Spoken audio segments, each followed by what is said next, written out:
Capítulo 4: O que a esposa deve entender num relacionamento. O padrão de Deus.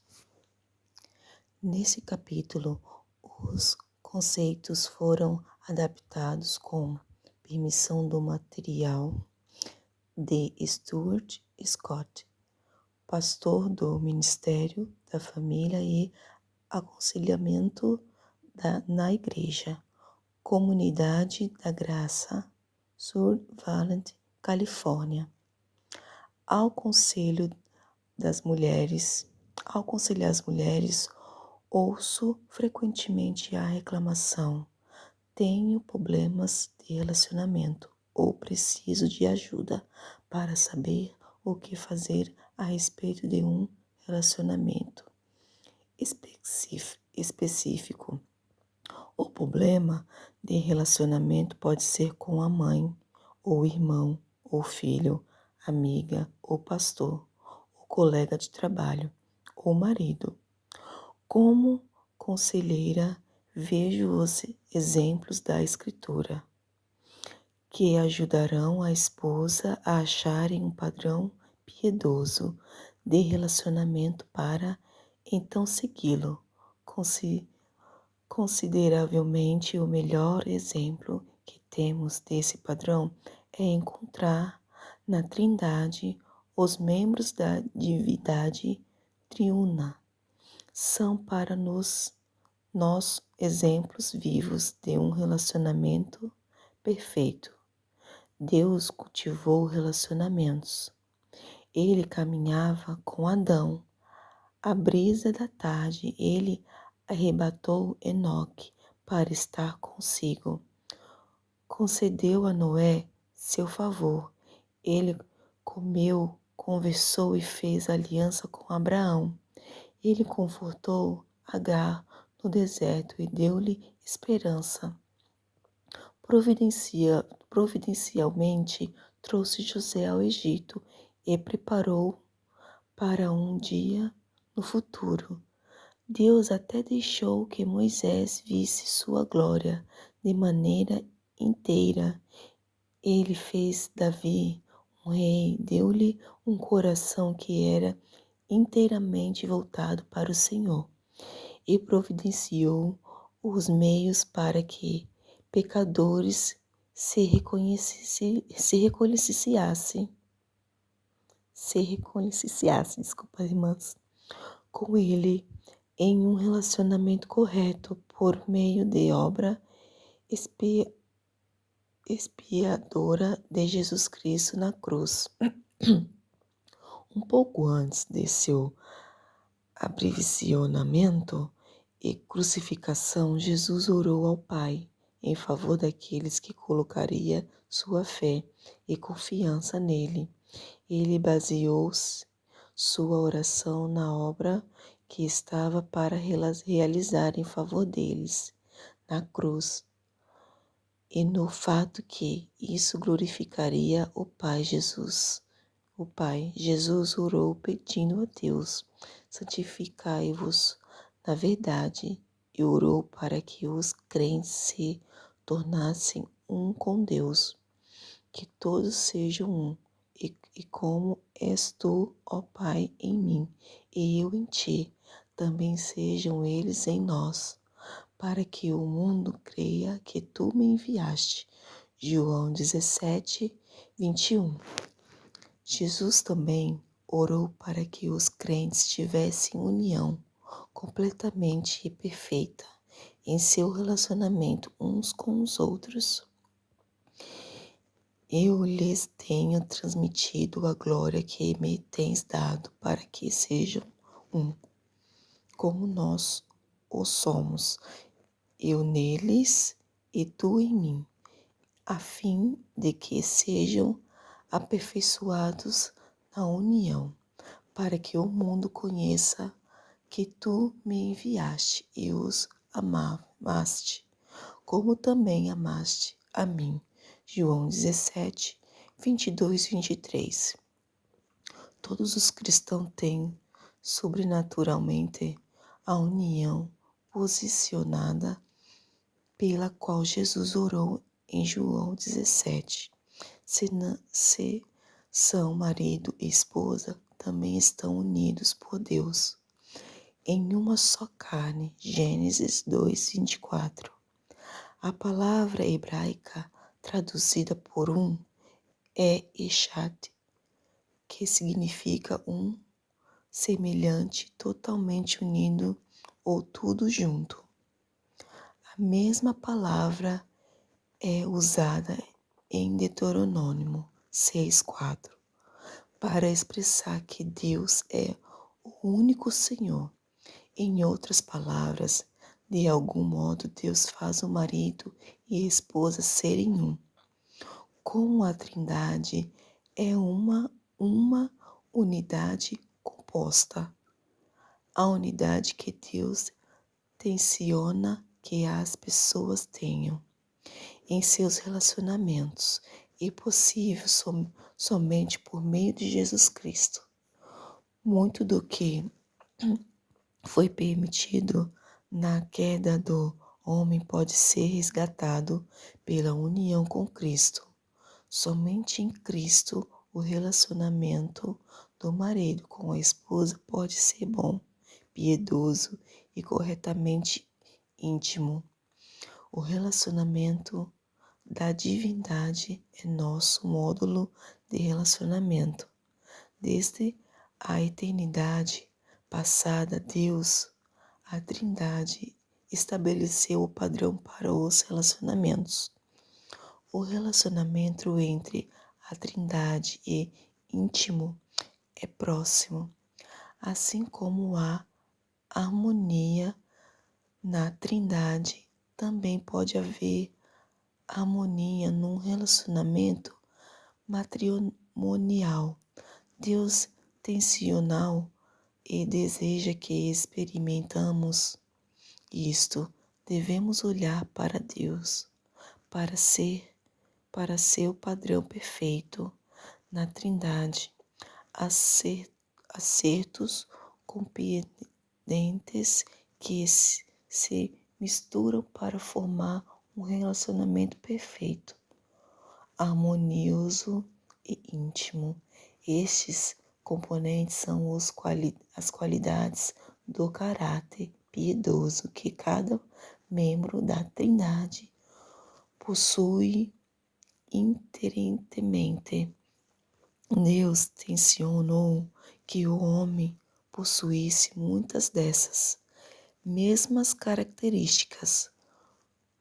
No entanto, infelizmente, o homem pecador perverteu toda e a cada uma dessas piedosas características que originalmente foram dadas a Adão e Eva.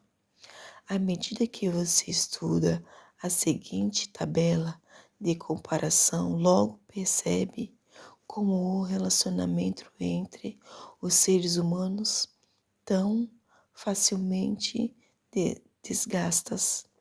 Característica de Trindade, resultado em harmonia e intimidade perfeitas. Ternura, compassividade e misericórdia.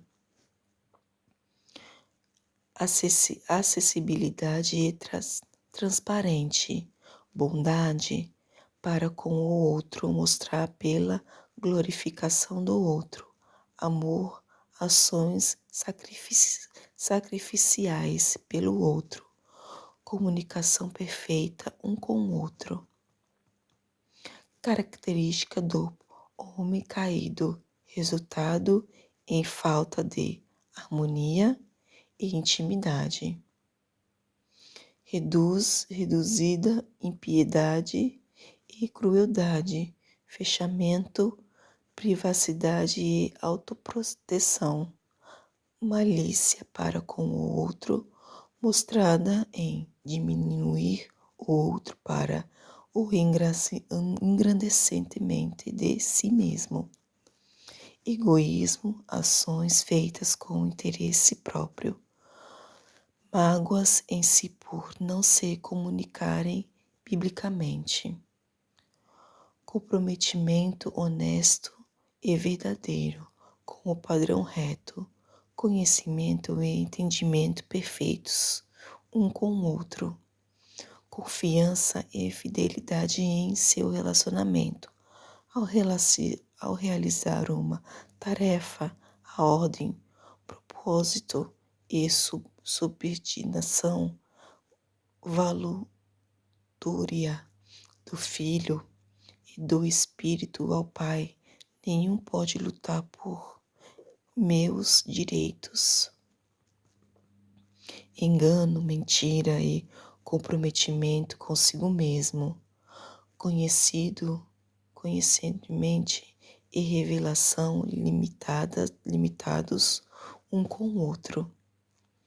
Infiel, não infiel, e sem confiança devido a uma base de relacionamento condicional. Se você fizer, então eu farei. Inclinado a manipular com ira, lágrimas, ameaças para que seja feito do seu modo, buscar desesperada por meus direitos. Como você pode ver, a Trindade possui perfeita união e harmonia. De fato, os três membros da divindade são tão interligados que parecem uma só pessoa, quando na verdade são três, quatro, uma vez que os três membros da divindade são nosso exemplo perfeito. Leia cuidadosamente a seguinte explicação de como os membros da Trindade se relacionam um com o outro. A Trindade é um relacionamento no qual três pessoas eternas, cada uma perfeita em caráter e totalmente iguais em ser, pode e a glória, revelam, conheçam e amam um ao outro com ternura e perfeição, para o bem do outro, no contexto de um comprometimento eterno, quando decidem estabelecer e alcançar um alvo para o propósito de ordem e administração. Deus Filho e Deus Espírito concordam voluntariamente com Deus Pai, a fim de trabalharem de acordo com seus perfeitos planos. Uma vez que trabalham juntos, são totalmente unidos em desejo, pensamento e ação, até que atinjam o alvo. Assim, eles são uma pluralidade em união. 5. Maridos e esposas fariam bem em aprender o padrão de Deus e lutar por alcançar, pela graça de Deus, os mesmos traços deste caráter. Este é novamente o alvo e desejo de Deus para nós. Efésios 5, 22, 33. Observe especialmente quando o amor piedoso há na Trindade. Note também sua humildade. Mesmo sendo iguais em ser, o Filho e o Espírito submetam-se voluntariamente ao Pai. Eles se comunicam intimamente entre si. Não há confusão, mas somente harmonia e união perfeita. Unidade perfeita é a norma de Deus dentro da Trindade. No entanto, qual é a norma de Deus para a humanidade em seus relacionamentos? A norma de Deus para o homem em seus relacionamentos é ser e agir como o Senhor Jesus Cristo. Já vimos que Jesus orou no jardim do Getsemane, para que os crentes sejam um, como nós somos, eu neles e tu em mim, a fim de que sejam aperfeiçoados na união.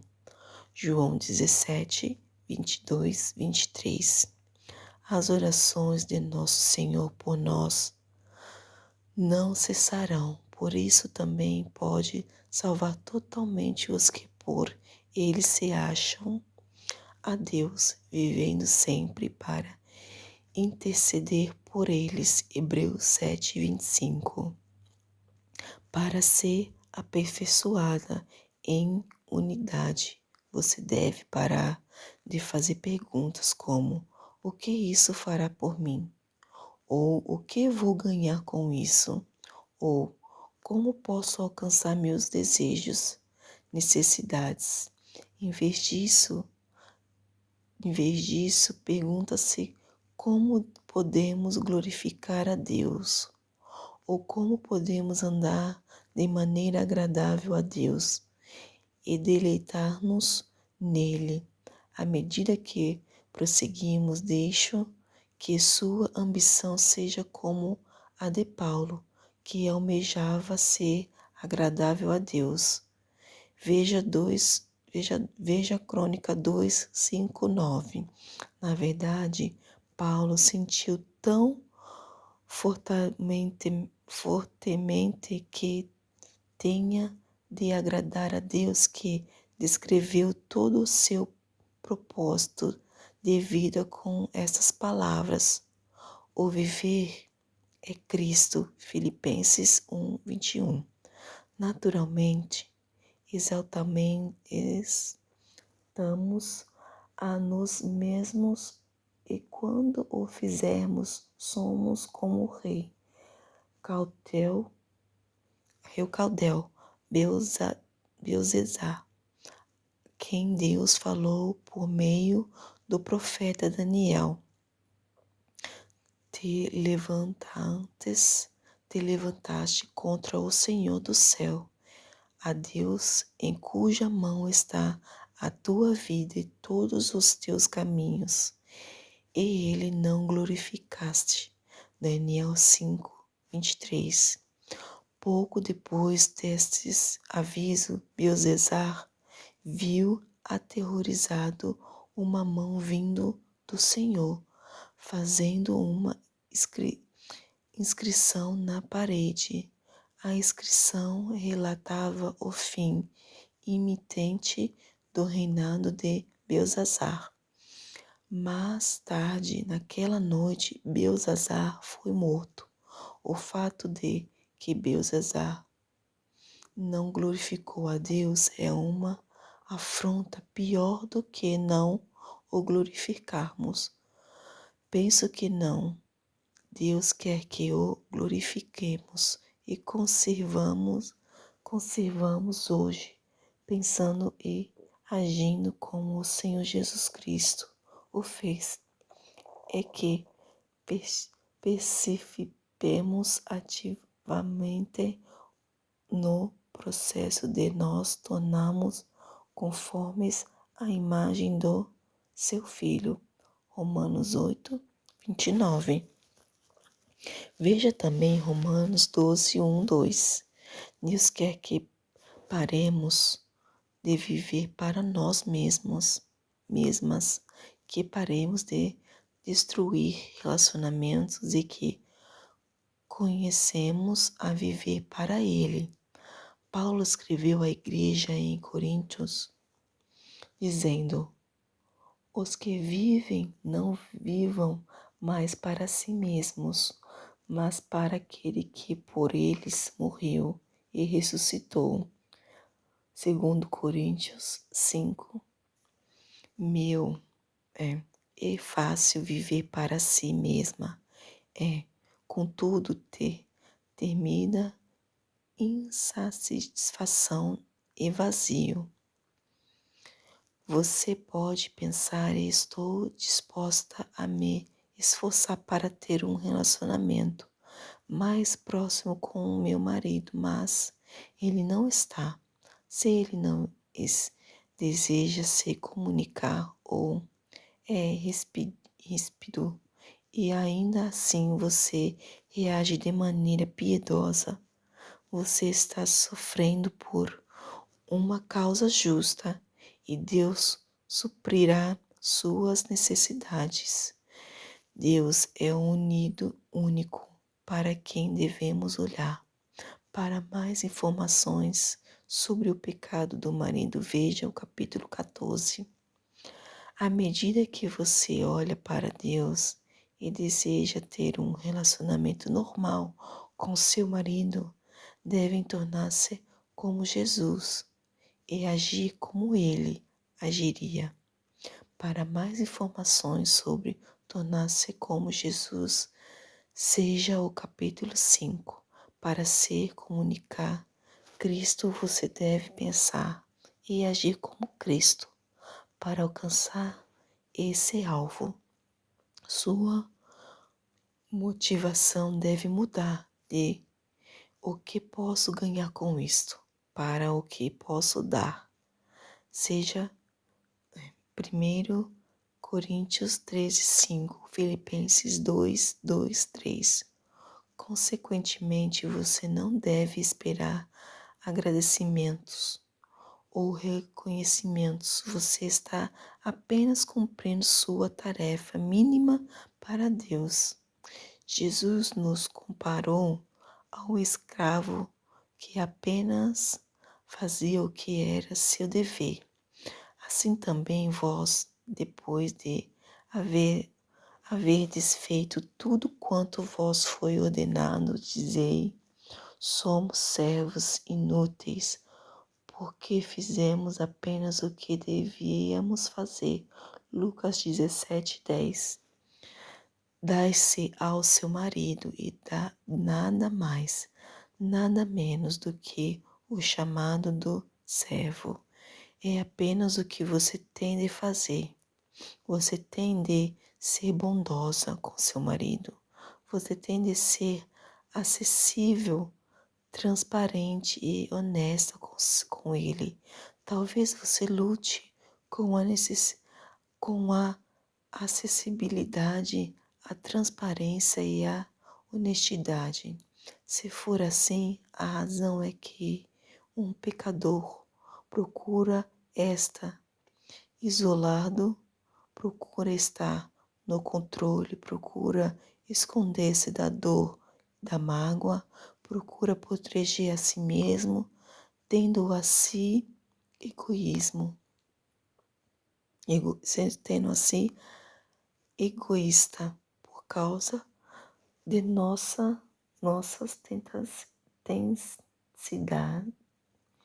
tendências natural para o egoísmo e, portanto, buscarmos diariamente a palavra de Deus, que é viva e eficaz e adapta para discernir os pensamentos e propósitos do coração.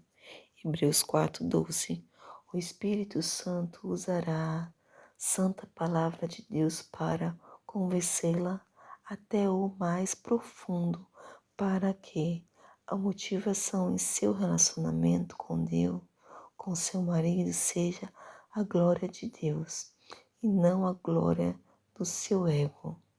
No relacionamento com seu marido, Deus quer que você se comunique em amor, em experimentar a intimidade correta, compartilhando pensamentos e desejos presentes e futuros, aspirações, alvos, lutas e discernimentos espirituais. Ele quer que você seja acessível, honesta e sincera. Oh, meu Deus, me perdi. Honesta e sincera, suas palavras devem ser edificantes, suas tarefas sacrificais, seu motivo, a glória de Deus. Lembra-se de que seu padrão de unidade é a Trindade. Ele quer que você não somente seja como Jesus, mas também que você ajude seu marido a ser como Jesus. O mais possível tornar-se mais e mais como Jesus. É o processo de santificação progressiva, o processo de santificação mudou se realizar quando você e seu marido cristão ajudam-se mutuamente a tornar-se como Jesus, santificação e santificação mudou, estão explicadas no próximo capítulo.